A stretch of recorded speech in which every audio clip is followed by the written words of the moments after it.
Hey there, welcome back to Reddit XO, the best channel for Reddit cheating stories.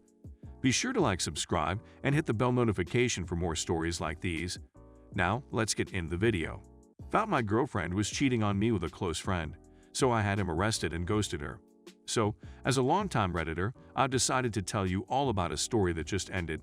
I've created a different Reddit account only for this, since I want to protect those who aren't members of the Reddit community, and I've changed everyone's identities.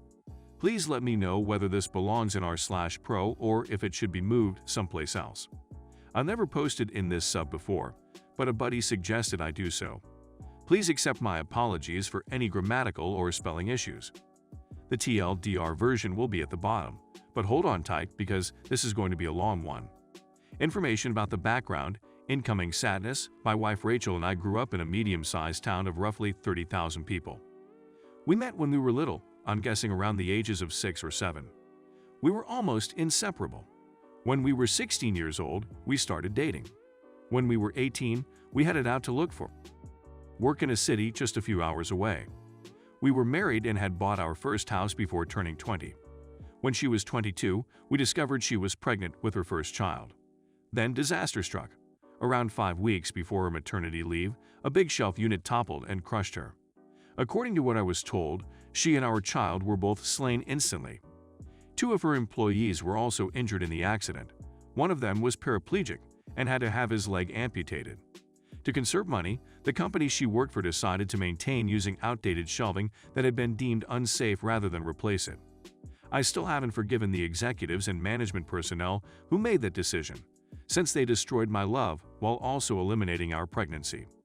It wasn't long before I was told I had a choice about how to proceed with what her business referred to as compensation, but I referred to it as blood money. They intended to avoid a lawsuit by reaching an out-of-court settlement. I, on the other hand, was out for their blood. To be clear, this isn't the revenge, it's still in the background. Fortunately, due to media attention and the participation of numerous politicians, the situation was quickly settled in court, about 3 years, with a settlement for all parties that was over 10 times the amount that they had first pledged. They were substantially punished for violating workplace, health and safety standards, executives were sacked, some were imprisoned, and so on. Perhaps this is a story for another time, when I'm more at ease sharing it. At the time, I was still employed in telecommunications. While all of this was going on, my mother, bless her soul, had moved in to help me. I'm sure I would have cried if she hadn't been so interested. I was awarded a promotion around this time, although it entailed substantial travel around the state. I requested an office in my hometown's branch because I wanted to serve firms not only in the state, but also in my hometown, where there was no business representative, and they consented. After a few months, we settled into a routine of 1 to 2 weeks at the city office, 1 week in my hometown, and 1 to 2 weeks traveling the remainder of the state. After a year, I decided to buy a house in my hometown so that I wouldn't have to stay at my parents' house every week or so, that I was home and could come and go whenever I wanted. This becomes important later in the story. Our narrative starts around 4 years later. I apologize for the long explanation. I had just returned from one of my outings and was checking in some stuff at my office on Friday when Harry, the branch's managing director, strolled in. We had grown up together as well, but had gone to different schools, but had formed a deep bond since returning. He asked how I was doing and then invited me to a house party he was holding that evening. Despite the short notice, I said yes. I felt like I earned a few drinks with my friends. It was there that Harry introduced me to Catherine. She was a new hire at the branch where my hometown's office was located, and since she was new in town, she was still getting to know everyone. We clicked straight immediately. As cheesy as it sounds, it was almost as if Rachel were in front of me rather than Catherine. I won't go into detail, but after 2 years of dating, we decided to take the next step, and she moved into my hometown's house. Up until this time, everything had been going swimmingly. Catherine and my parents got along well, and Rachel's parents were relieved that someone could make me as happy as Rachel had. Things had been going well for about a year when things began to change. Skype conversations were cut short. Neighbors would tell me how a car, identified as Harry's, was often noticed parked in a back alley near my house while I was away, and some apparel that wasn't mine was in my closet. All signs pointed to her adultery, but she insisted that nothing was wrong. She said that Harry would stop over on occasion to discuss business, but he never stayed the night. I chalked it up to paranoia and went about my business as if nothing was amiss, but there was always this nagging feeling that something wasn't quite right. It took me almost 6 months to realize she had been fooling me.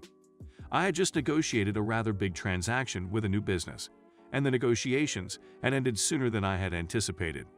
So, rather than remaining a few more days, I decided to go home early and surprise everyone. After a few hours, I drove into my hometown and into the alley behind my house, intending to surprise Catherine. However, I was curious to check whether the mystery car was there. There was, in fact, a car blocking the back access gate. I was confused for a moment, thinking it was a negligent neighbor who had parked, only to discover it was Harry's truck. I may have driven straight past my own home if it hadn't been for the high hedge line I'd put for privacy a few years back. I stepped out of my vehicle after pulling up behind his automobile and felt it was odd that he was there so late. He had always left by now, she remarked. As I approached the back of the house, I saw something that made my stomach drop.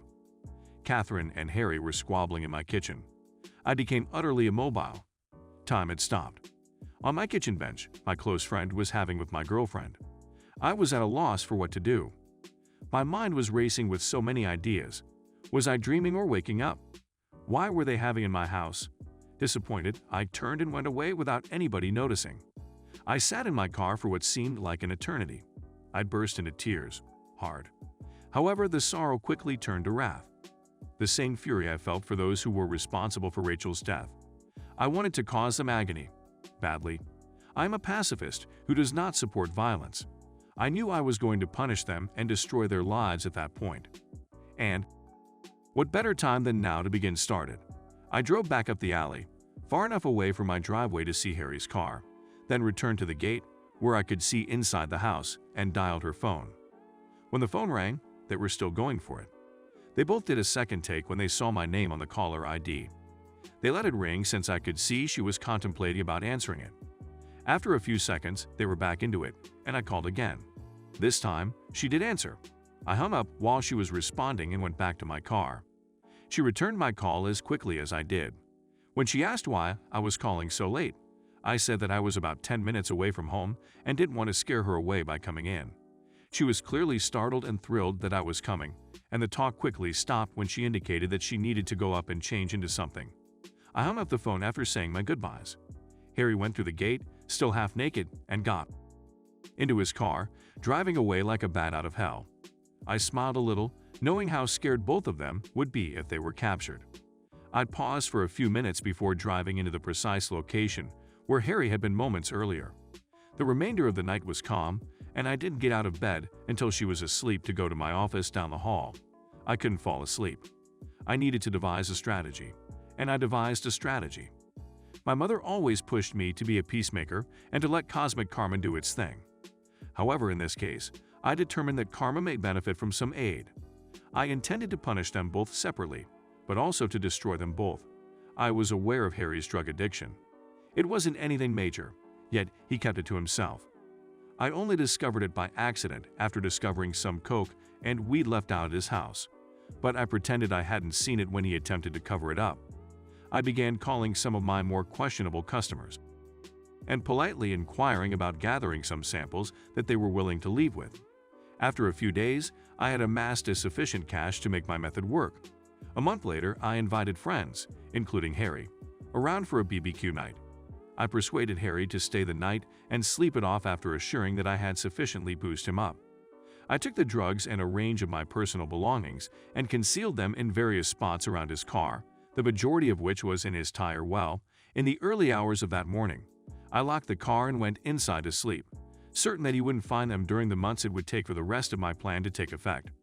I also left some other drugs and personal items at his residence after taking him home, since he was still too drunk to drive. A few days later, I staged a break-in by smashing the rear glass of my back door into my kitchen and leaving it open before heading to the city for a trip. As soon as I arrived, I was inundated with letters.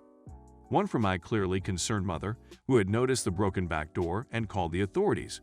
One from Catherine, who was in tears, and one from the local cops, who asked me to call. I informed the officers that I was away on business and would return the following week to deal with them after receiving all of the calls. Stay tuned for the next part.